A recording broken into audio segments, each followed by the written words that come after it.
Das ist eurem Land, dass alle Menschen friedlich zusammenleben. Dass alle Menschen friedlich zusammenleben. Nicht nur in Äthiopien, sondern auf der ganzen Welt. Aber mit dem, was wir, der ganz kleine Anteil, den wir hier geleistet haben, ist natürlich ein Spiegel der Freundlichkeit von Ihnen, Herr Nur, und natürlich von allen Teilnehmern. Es wurde immer gelächelt, es war neben dem ernsten Thema immer Heiterkeit und Lustigkeit dabei. Es wurde getanzt, Musik gemacht und das hat uns eigentlich gefallen. Und ich glaube, ich spreche auch im Namen der blauen Herren da hinten, wenn alle Demonstrationen in Berlin so ablaufen, dann hat man viel mehr Akzeptanz als das, was man sonst auf den Straßen hat. Ich sage einfach mal Danke. Okay, wanni isaan jedhani gabaabinaani waan isin biyya keessatti ummata keessanirra dhaqqabaa jiru karaa googiliitiin argeen jira. Wanni isin qabsooftan tokkummaadhaa walqixxummaadhaaf akka ta'e kana hunda hubannee jirra. Akkan immoo isin cinaa dhaabbadhee isin gargaaru nuti akka maatiitti kan nu taasisee amala keessan naamusa keessan yeroo nuun dubbistan akka isin itti haasoftan kun hedduu baay'ee namatti tola. Kanaafaniin akkas godhee warri poolisaallee naamusa keessan laalaniiru.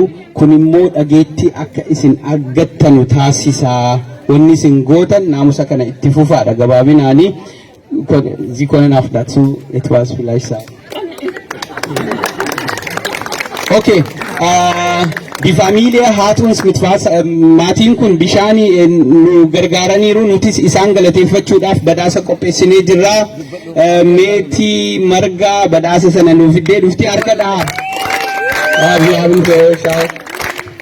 Ich wollte mich nochmal im Namen von allen hier bedanken. Es ist nicht selbstverständlich, dass wir so offen aufgenommen wurden, dass wir hier tagelang auch mit Wasser und Strom versorgt wurden, mit einer Toilette. Das ist wirklich von ganzem Herzen vielen, vielen Dank. Wir sind mega froh und haben auch was Kleines. Das sagt natürlich nicht aus, was Sie gemacht haben, aber ein kleines Geschenk.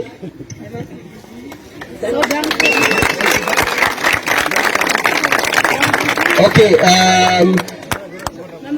diese Familie hat uns auch mit Strom, mit Kaffee, Tee, Toilettenservice, ja, komplette Service besorgt und das ist echt unglaublich. Wir haben nicht das erwartet. Wir bedanken uns im Namen von Oromo Volk und alle Teilnehmer, die an dieser Demonstration sind. Wollen Sie dazu etwas sagen? Na, ich freue mich auch, ja, ich darf mich zunächst mal über meine Nachbarn freuen, die gleich denken wie wir. Schön, Sie da zu haben. Ja, das gehört ja nicht hin, aber das ist ein sehr erfreuliches Erlebnis. Ich habe auch schon anderes erlebt. Auch bei der Polizei, ich muss sagen, es war sehr freundlich. Ich hoffe, das habt ihr ähnlich empfunden und ich hoffe, ihr fühlt euch willkommen und die können das eigentlich besser deutlich machen, als wir das können. Ja, wir reisen durch die Welt und wissen was. Also wir wissen das von Äthiopien. Ich habe die Kinder gebeten, sich schlau zu machen. Ne? Ihr müsstet alle was über Äthiopien lernen und was in Äthiopien passiert. Und wir sind einfach nur stolz darauf, helfen zu können. Es ist nötig, wir können wenig tun, aber das, was wir tun können, tun wir.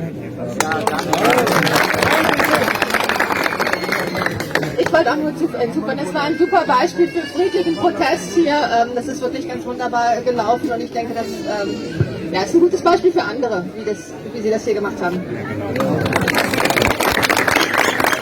Okay, waan isaan jedhani afaan oromootiin gabaabsee waan hedduu nama boonsuudha. Waa'ee Itoophiyaa waan biyya keessatti deemaa jiru ilaalchisee ijoollee koottuu himee jennaan isaanillee waan isin ummata Oromoo irra qaqqabaa jiru kan hunda dubbisanii akka hubannoo argatan taasisaa jirra. Ammoo haati manaas abbaa manaas kan walii galanii akka nuti isin cinaa dhaabbannu kan nu taasise nagaa ta'uu keessanii, naamusa keessanii hedduu namatti toltuu isaanillee nu galateeffatanii jiru. Ati immoo kottuutimee waan isaanii fidde dubbadhuuti. Also wir möchten uns auch nochmal ganz, ganz lieb bei Ihnen bedanken. Es ist wirklich nicht selbstverständlich. Strom erstmal, das war ganz großes Fragezeichen bei uns und Sie haben uns damit eine ganz große Lücke gefüllt und auch die Toiletten. Vielen, vielen Dank. Ich glaube, ich spreche im Namen von allen, dass die ganze Nachbarschaft, da haben sich einige interessiert und haben auch nachgefragt, aber dass links und rechts direkt neben der Botschaft die Leute uns so mit offenen Armen empfangen haben, damit hat keiner gerechnet und bis heute staunen wir noch und wir bedanken uns auch nochmal ganz, ganz lieb bei Ihnen. Vielen, vielen Dank. Okay, egaa isaan kun akkuma amma dhageessanii uummanni Oromoo naamusa qabuusaa warra ragaanuu ba'anidha.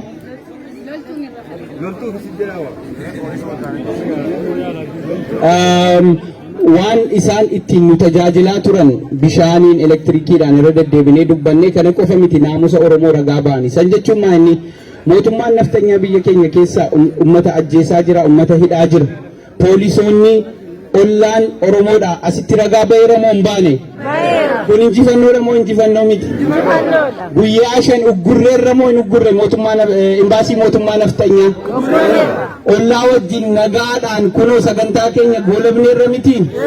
Kanaafuu olola bilchiginnaa akka miidiyaadhaanis karaa kamiinuu gootanuu kana booda qoshaashaa keessatti gataatii dhugaatti deebi'aa uummata Oromoo dhiifama gaafadhaatii gara qabsoon keenya maal akka ta'e hubattanii gara dhugaatti akka deebitan isin gaafannaa. Kanatti aansuudhaan rogeessa beekamaa rogeessa tokko of keessaa qabna. Isan asitti affeera akkuma dhaabbattan.